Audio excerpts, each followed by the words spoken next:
The night I almost died in Seoul, I was wearing red lipstick and carrying exactly $40 in my purse. I remember because I counted it twice in the cab, laughing at myself, wondering what kind of woman flies halfway across the world to start over with $40 and a suitcase full of audacity. Me, apparently. I was that woman. And I want to tell you something: if you think this story is about a man, you are already wrong. This story is about what happens when two black girls from Atlanta carry their whole lives on their backs, land in a city that doesn't speak their language, and walk straight into the kind of danger that doesn't announce itself. It never does. It just sits at a private table in a whiskey bar, wearing a clean suit, and looks up at exactly the wrong moment. Or maybe the right one. I still haven't decided. Hey, you. Yes, you, welcome back. If you are new here, pull up a chair because you just walked into the right room at the right time. Before we go any further, go ahead and hit that subscribe button and drop a like on this video. It genuinely means everything. And I want to know, where in the world are you watching from right now? Drop your city in the comments because this community stretches from Lagos to London, from Atlanta to Seoul, and every single one of you keeps this alive. Every comment, every share, every person you drag to watch with you, that is how we keep telling stories like this one. Stories about love that costs something. About loyalty that bleeds. About the kind of choices that don't come with a clean answer. So get comfortable. Turn something down. And let us go back to where it all began. Seoul was loud in a way that Atlanta never prepared Emily Carter for. Not loud like argument loud or party loud, but loud like a city that had made up its mind about itself and wasn't asking for anyone's opinion. She had been there 3 weeks when it happened. 3 weeks of cheap ramen, freelance marketing pitches sent to companies that hadn't responded, and nightly video calls with her best friend Jane, who was supposed to arrive in 2 more days. Emily was 29, dark-skinned, locks pulled back, and possessed of the particular confidence that comes not from having everything figured out but from having survived enough to stop pretending you do. The whiskey bar was not her plan. Her plan had been the rooftop bar 2 blocks north, but her card declined at the door and she was not about to stand on a Seoul street looking embarrassed, so she turned, walked, and pushed open the first door with warm light behind it. The place was quiet. Wood panels, low music, the kind of establishment that didn't need to advertise because everyone who needed to find it already knew where it was. She sat at the counter. Ordered the cheapest thing on the menu. And when the total came, she laughed, out loud, unselfconsciously, a real laugh, because honestly, what else do you do? Jang Min-jun was at a private table in the back. 38 years old, the kind of still that powerful men cultivate over years of learning that reaction is a weakness. He owned 3 import companies, a logistics firm, and a silence around his name that the wrong people had tried to break twice. Both times it went badly for them. He was not supposed to be noticing anyone tonight. He had paperwork. He had a phone call with a partner in Busan at midnight. He had absolutely no business looking up. He looked up. Not because Emily was beautiful, though she was. Because she laughed. In his bar. At his counter. Alone and unbothered and entirely unconcerned with who might be watching. In Min-jun's world, people performed constantly. They laughed on cue, smiled on schedule, said the careful thing. This woman just laughed. Like it was hers to do. He sent a drink over. She sent it back. The note with it read, "I don't take drinks from men I haven't spoken to." Min-jun read it once. Then he stood up, buttoned his jacket, and walked to the counter himself. His Lieutenant Park Hyun watched from across the room with the expression of a man who had seen many things and was now seeing a new one. "You sent my drink back," Min-jun said. Emily turned on the bar stool and looked at him fully. "I did," she said. "You can sit down if you want to fix that." He sat. They talked for 2 hours. Emily talked the way she did everything, directly, with humor underneath it, with the occasional pause that meant she was deciding how honest to be and then deciding to go all the way. She told him about Atlanta. About growing up in a house where money was a conversation that always ended in lowered voices. About the 3 years she and her best friend danced in clubs, not ballet, not recitals, the other kind, because the money was real and the options weren't. She said it straight, no decoration, watching his face the whole time. His face didn't move the way she expected. No judgment tightening his jaw. No performance of being unbothered either. He just listened. Like a man who had been told so many polished lies that the plain truth was the rarest thing anyone had handed him in years. "Why are you telling me that?" he asked. Not challenging. Genuinely curious. "Because you asked what brought me to Seoul," Emily said. "And that's the honest answer. I saved enough money to leave and I left. I'm not ashamed of it. I just don't always know who's safe to say it to." "And you think I'm safe?" She tilted her head. "I think you're interesting. Safe is a different conversation." He almost smiled. Almost. He walked her to a cab. Took her number. Watched the car disappear into the Seoul rain and stood there a moment longer than necessary. Behind him, Park Hyun appeared. "Boss." He held out a photograph.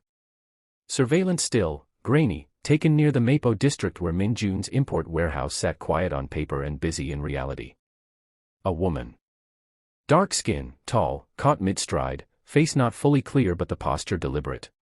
Someone who knew where they were going. "This came in an hour ago," Park Hyun said. "She's been near the docks twice this week. Arrived from Atlanta 4 days ago." Min Jun looked at the photo for a long time. Then he looked in the direction the cab had gone. "Find out who she is," he said quietly, and walked back inside. "If you are still here, good. Do not go anywhere because this is where it starts getting complicated and I need you present for what comes next." Jane Parks landed in Seoul on a Tuesday and by Wednesday evening she had already identified 3 entry points into Min Jun's social circle, memorized his known schedule, and bought a dress that cost more than Emily's monthly rent. Jane was 30 years old, light-skinned, natural hair freshly done, with the kind of face that made people want to trust her and the kind of mind that knew exactly how to use that. She was from Atlanta, same as Emily. They had been best friends since they were 17. They had danced in the same clubs, shared the same apartment, saved money in the same coffee tin under Jane's bed. But Jane had not come to Seoul to start over. She had been recruited 18 months ago by a man named Choi Gang, Min Jun's rival, a Seoul underworld figure who had lost a shipping contract worth $11 million to Min Jun 2 years prior and lost a younger brother in the violent disagreement that followed. Choi Gang was patient in the way that grief makes people patient. He had been building toward this for a long time. When his people identified that Min Jun had a weakness, that he occasionally, rarely, let his guard down around women who seemed entirely removed from his world, Choi Gang went looking for the right instrument. He found Jane at a low point.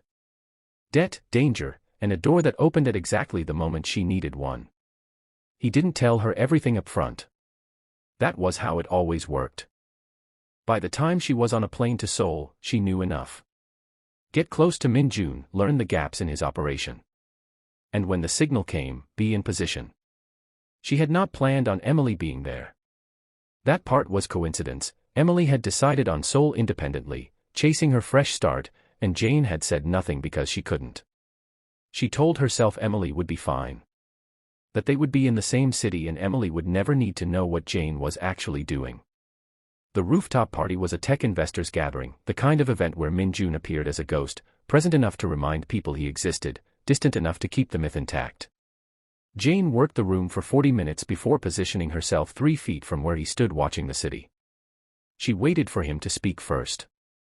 "You're not a tech person," Min Jun said. Jane smiled.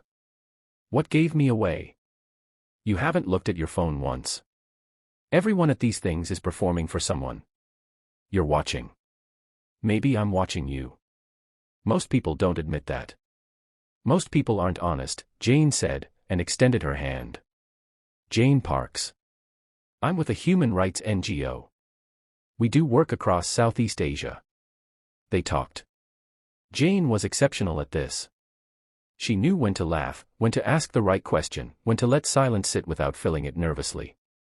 She had rehearsed enough Korean phrases to impress without overreaching. She gave him a version of herself that was architecturally perfect, close enough to true that it breathed, far enough from real that it protected her. Min Jun was interested. He was also, underneath the interest, running her like a calculation he hadn't finished yet. Something in her timeline was too smooth. People who worked NGOs had friction in their stories, funding disputes, bureaucratic exhaustion, the specific tiredness of caring about things that don't move fast. Jane had none of that friction. Her story was clean. Too clean. He took her number. She already had his. Choi Gang's people had gotten it months ago. That same night, 11 kilometers across Seoul, Emily was on her phone in her small rented apartment, feet up, talking to Jane the way they had talked to each other since they were teenagers, in the shorthand of people who had been through enough together that they could say everything in half the words. "Okay, so tell me about this man," Emily said. "You said rooftop party, Gangnam area." "Girl, he was quiet in that way," Jane said. Like he didn't need to be loud because the room already knew to pay attention. Emily sat up. "How old?" "Late 30s. Korean. Dressed like money but not the kind that needs you to notice." Jane. "What? Did he have a guy with him?" Standing back, watching, short hair. Silence. 3 full seconds of it. Emily. Jane's voice dropped. "What are you saying right now?" "I met someone last week," Emily said slowly. "At a whiskey bar in Itaewon. I wasn't even supposed to be there, my card got declined." "Oh my God." "We talked for 2 hours, Jane. He walked me to a cab." Emily Carter. "His name?" They said it at the same time. Min Jun. The silence that followed was a different kind entirely. Not the silence of surprise.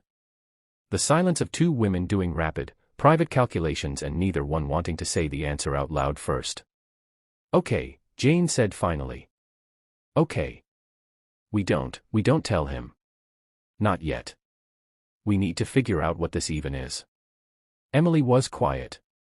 "Why not yet?" "Because it's complicated. Because we don't know what he is yet, and I just met him, and..." Jane. Just, give me a few days. Please." Emily agreed. She didn't fully understand why Jane was pushing so hard for secrecy, but Jane was her person, and she trusted her, and she said yes. She would later think about that moment for a long time. The next 10 days moved in 2 separate rhythms. Min Jun took Emily to a street food cart in a side alley she never would have found alone, tteokbokki in paper cups, cheap soju poured into plastic, 0 performance required. She told him about her mother. About what it meant to grow up black in Atlanta with ambition and limited runway. About the guilt of leaving and the necessity of it. He told her, quietly, that he had not spoken to his own father in 11 years, and when she asked why, he said simply, "Because he was the first person who taught me that power could be used against the people who love you." She looked at him after he said that. Really looked. And he let her. With Jane, it was a private restaurant. Curated. Controlled. Jane was funny and warm and said all the right things, and Min Jun found himself enjoying her company while simultaneously running that background calculation louder. He asked her the name of her NGO's sole contact. She gave one. He had Park Hyun check it within the hour. The contact existed. The NGO existed. Jane Parks did not appear in any staff directory connected to either. He said nothing. He filed it. He waited. Emily and Jane kept debriefing each other, neither of them using the man's name freely now, both of them speaking around what they were actually feeling. Emily was falling, not dramatically, not all at once, but the way you fall when someone makes you feel like your honesty is an asset instead of a liability. She hadn't had that before. She'd had men who tolerated her directness or tried to soften her out of it. Min Jun just received it. Like it was exactly what he'd been waiting for someone to hand him. Jane was focused. She checked her encrypted phone twice a day. Choi Gang's messages were getting shorter, which meant the timeline was tightening. She needed more. Access points. Schedules. The Mapo warehouse location was known but not the rotation pattern, not the contact names. She was running out of reasons to delay without running out of Min Jun's patience. And then Park Hyun put the full surveillance package on Min Jun's desk. The blurred woman from the dock photograph, now identified. Jane Parks. Atlanta. And beside her profile photo, a connection chart that led, with 3 links, to Choi Gang's organization. Min Jun sat with that for a long time. He didn't pace. He didn't raise his voice. He poured himself a glass of water and drank it completely and set the glass down and said to Park Hyun, "She came from the same city as Emily." "Yes." "Same flight. Different day. But same origin city." Min Jun was quiet for a moment. "I need to talk to Emily. Alone. Tonight." He went to her apartment. She opened the door surprised to see him. They hadn't planned anything. He came in, sat across from her at the small kitchen table, and put the photograph down between them without explanation. Emily looked at it. Her hands were perfectly still on the table. Her face was perfectly still. But if you were watching closely, and Min Jun was always watching closely, her jaw tightened once, fast, and then released. "Do you know her?" he asked. Not threatening. Exact. Emily looked up at him. Everything she had told him from the first night sat between them in that room. The truth she had handed him like it weighed nothing. The habit of honesty that had been her entire personality since she was old enough to decide who she was going to be. She picked up the photograph. Put it back down. "That's Jane," she said. "She's my best friend. We came from Atlanta together." Min Jun didn't move. "I need you to understand," Emily said, and her voice was steady even though her chest was not, "that I did not know what she was doing or who she was connected to. I swear that to you. But I did know that she met you. We figured it out on the phone a week ago. And she asked me not to tell you yet and I agreed because she's my best friend and I trusted her and I should have told you the same night and I didn't and I'm sorry." The apology cost her. You could see it. Emily Carter did not apologize easily, not because she was prideful but because she kept herself clean enough that she rarely needed to. This one was real and it showed. Min Jun looked at her for a long time. Long enough that Emily's composure began to develop small cracks around the edges, not in her face but in her breathing. "She asked you not to tell me," he said finally, "because she already knew who I was before she walked into that party." Emily's breath left her in a short, sharp exhale. Like someone had pressed something heavy against her sternum. "What does that mean?" "It means your best friend didn't come to Seoul for a fresh start." Jane's phone rang at 11 p.m. "Choi Gang." She stepped onto her apartment balcony and answered. "Your timeline is now," Choi said. His Korean was flat and clean, the accent of a man who had grown up in money and then chosen violence as a hobby. "We've been patient.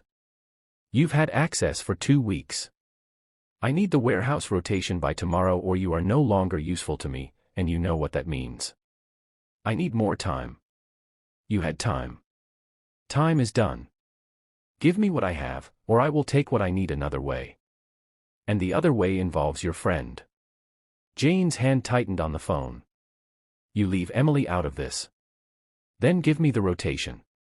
And when the signal comes, be in position. You know what you agreed to."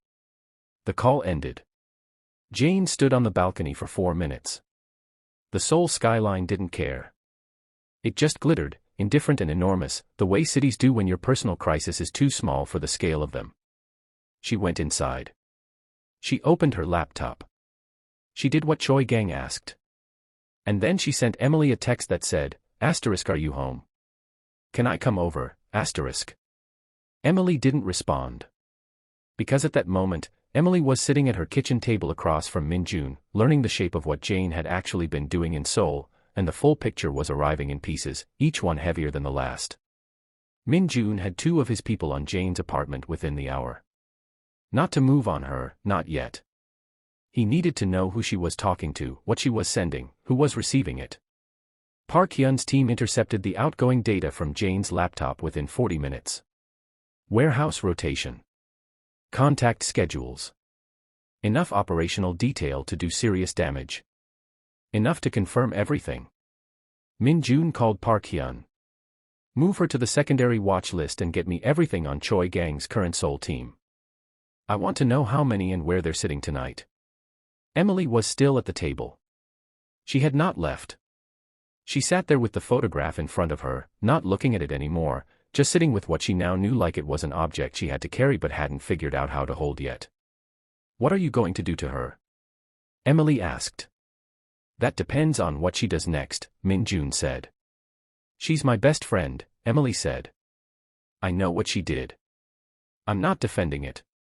But we've been through everything together. She is the person who, Emily stopped. Her eyes were full. She did not let them spill. I just need to know she's going to be alive. I don't make promises about situations that are still moving, Min-jun said. He said it not unkindly, which was almost worse, because kindness would have been easier to push back against. Emily nodded. One sharp nod. And then she said, then I'm staying. I'm not going home and waiting for you to tell me what happened to my best friend. I'm here. He looked at her. This woman who had walked into his bar on a declined card, sent his drink back, told him her whole truth on a first conversation, and was now sitting in the middle of the most dangerous night of both their lives, refusing to leave. He had met many people. He had never met anyone quite like her. Stay close to me, he said. That was all. But the way he said it carried weight that both of them understood without saying more. Jane arrived at Emily's building at midnight. She buzzed up. No answer. She called. No answer. She stood in the lobby with her stomach dropping floor by floor, understanding that the silence meant something, trying to calculate what and coming up with answers she didn't want. She turned around. Two of Choi Gang's men were standing at the building entrance. Not Min-jun's people. Choi's. Miss Parks, the taller one said. Mr. Choi wants you somewhere safe tonight. Considering what's about to happen. Jane looked at them. Looked at the street. Looked back at the building. What's about to happen, she asked, and her voice was almost steady. Mr. Choi decided he doesn't need the rotation anymore. He has enough. Tonight, he handles Min-jun directly. And since you're connected to both of them now, the man tilted his head, he thought it was better you weren't in the crossfire. Where is Emily? Jane said.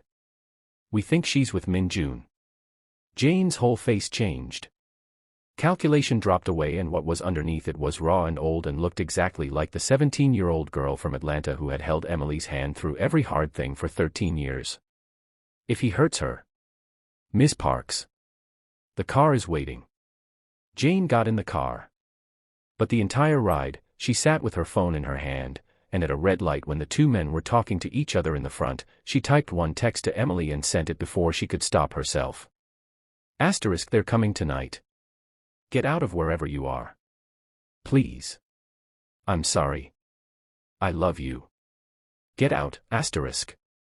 Emily's phone buzzed on Min-jun's kitchen table. They were at his secured residence by then, Park Hyun's recommendation after the intelligence confirmed that Choi Gang's team had moved from observation into active positioning. Emily picked up the phone. Read the text. And handed it to Min-jun without a word. He read it. His jaw tightened once. She's with them. She warned us, Emily said. She gave them everything first, Min-jun said. I know, Emily said quietly. Both things are true. He looked at her. She met his eyes and did not look away, and in that exchange was an entire conversation that didn't need words, the acknowledgement that people you love can hurt you and still love you, and that those two facts living together is one of the most painful arrangements the human heart has to manage. Park Hyun, Min-jun said, and his lieutenant was already moving. What followed was not a movie. There was no slow-motion choreography. Choi Gang sent 6 men to Min-jun's primary address, the one in the system, the decoy, and found it empty and guarded. 2 of the 6 didn't walk back out. The other 4 called Choi Gang and reported the complication. Choi Gang then made the mistake that impatient men always make. He came himself. Min-jun had been expecting this. He knew Choi Gang well enough to know that the man's grief had rotted into something irrational over 2 years, and irrational men always eventually broke from strategy into ego. Choi Gang wanted to see it happen. That was the error. The confrontation happened in a parking structure in Mapo at 2 a.m., which sounds grim and looked grimmer. Emily was not a weapon and Min-jun did not use her as one, but she was not a person who stood in a corner and shook either. When one of Choi's men came through a stairwell door that was supposed to be secured and got between her and the exit, she put a fire extinguisher through his kneecap and walked through him without discussion. She was shaking. She did it anyway. Min-jun looked at her from across the structure after it was over, after Park Hyun had control of the situation and Choi Gang was restrained and the night had reached the particular quiet that follows chaos, and for the first time since Emily had met him, his composure had a visible seam in it. Not weakness. The seam of a man realizing something had gotten through. Jane was brought to the parking structure by Choi Gang's men without knowing where they were taking her. She walked in expecting anything except what she found: Min-jun standing, Emily standing beside him, and the wreckage of a plan that had taken 18 months to build, completely finished. She saw Emily first. Her whole body sagged with something that was not quite relief and not quite collapse but lived right between them. Emily looked at her best friend. 13 years. The coffee tin. The club stages. The airport where they hugged before Emily's flight and Jane said I'll see you in 2 weeks, all of it present in the 3 feet of space between them. You used me, Emily said. Her voice was not raised. It was the worst kind of quiet. You didn't tell me what you were walking into. You let me walk into it blind. You let me fall for someone without telling me you were planning to. She stopped. You almost got me killed tonight, Jane. Not on purpose. But almost. I know, Jane said. That was all. Because it was all there was. She didn't have an architecture for this conversation. There was no version of Jane Parks that had prepared a speech for the moment her best friend looked at her like this. Why? Emily asked. Just that. Jane looked at the floor. Then back up. Because I was scared, and the door was open, and I told myself you'd never have to know. I told myself it wouldn't touch you. She pressed her lips together. I was wrong. I was so wrong, and I have been trying to. You sent me that text, Emily said. Yes. That's the only reason we had enough time to move. Emily's voice broke on the last word, just once, and then she pulled it back. That's the only reason. Jane's eyes were wet. I know. Min-jun had been watching this exchange from a few feet away. He had seen many forms of reckoning in his life. This one was different. This was 2 women who had built their entire adult lives on each other, standing on opposite sides of something they couldn't take back, and the love between them so visible it was almost uncomfortable to look at. He stepped forward. Looked at Jane with the direct attention of a man who had already decided the outcome and was now simply delivering it. You came into my city on someone else's orders, he said, and you used someone who was honest with me from the beginning as your cover without telling her. You endangered her. You handed Choi Gang enough information to come at me tonight. He paused. And you sent that text. Jane held his eyes. She didn't perform bravery. She was just too tired. I'm not going to tell you it was enough, he said. It wasn't enough to undo what you did. But it was enough to keep you breathing tonight. He turned to Park Hyun. She leaves Seoul on the first flight tomorrow. She doesn't come back. If she comes back, the second conversation won't be this one. Park Hyun nodded. Jane looked at Emily. Emily looked back at her. The whole 13 years between them compressed into that single look, every good thing and every harm and every 3 a.m. phone call and every stage they'd stood on together and everything that had led them both across an ocean and into this parking structure at 2 a.m. in a city that had become both of their whole lives without their full permission. I'm sorry, Jane said. I'm going to be sorry about this for the rest of my life. Emily didn't answer immediately. Not because she had nothing to say. Because she had too much, and none of it was ready yet, and she was honest enough to know the difference. I know you are, Emily said finally. Quietly. I know. That was all. Jane was taken out. The structure emptied. And Seoul sat outside, enormous and neon and completely indifferent to the wreckage of one friendship and the beginning of one very complicated something else. 3 days later. A different bar. Not the one where it started, but close enough that they both knew the reference. Emily came in out of the rain. Seoul seemed to rain whenever anything significant was happening, as if the city had opinions, and Min-jun was already there, not at a private table this time, but at the counter. An open seat beside him. She sat down. How are you? He asked. Complicated, she said honestly. Yes, he agreed. The bartender set drinks in front of them without being asked. Emily raised an eyebrow. Min Jun said, I told them what you ordered the first night. I thought you might want the same thing. Emily looked at the drink. Looked at him.